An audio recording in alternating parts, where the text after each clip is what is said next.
আসসালামু আলাইকুম। আজ বিকেলবেলা একটু সময় পেলাম, তাই চলে আসলাম ঘুরতে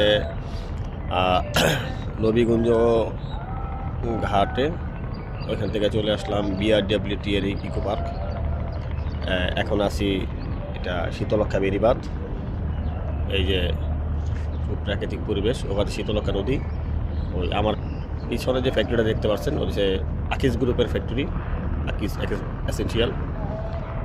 আর এই দেখেন একটা মনোমুগ্ধকর সুন্দর একটি রোড, অত্যন্ত সুন্দর একটি মনোমুগ্ধকর রোড, একটি বিশাল বড় করই গাছ। এটি একটি ওয়াকওয়ে নদীর পাড়ে, চমৎকার পরিবেশ। নদী শুকিয়ে গেছে, ঘাটটা খুবই সুন্দর এবং মনোমুগ্ধকর। আপনারা যে কেউ সকালে জগিং করতে, ব্যায়াম করতে অথবা হাঁটাহাঁটি করতে এখানে আপনারা আসতে পারেন।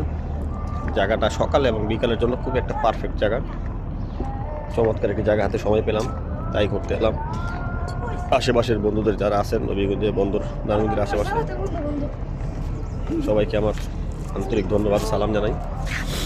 আর যারা দূরে রাস্তায় চলে আসবেন, নবীগঞ্জ ঘাট থেকে হাইটে আসবে এখানে বিআইডব্লিউটি ইকো পার্ক, সাথে এই অপূর্ব সৌন্দর্য।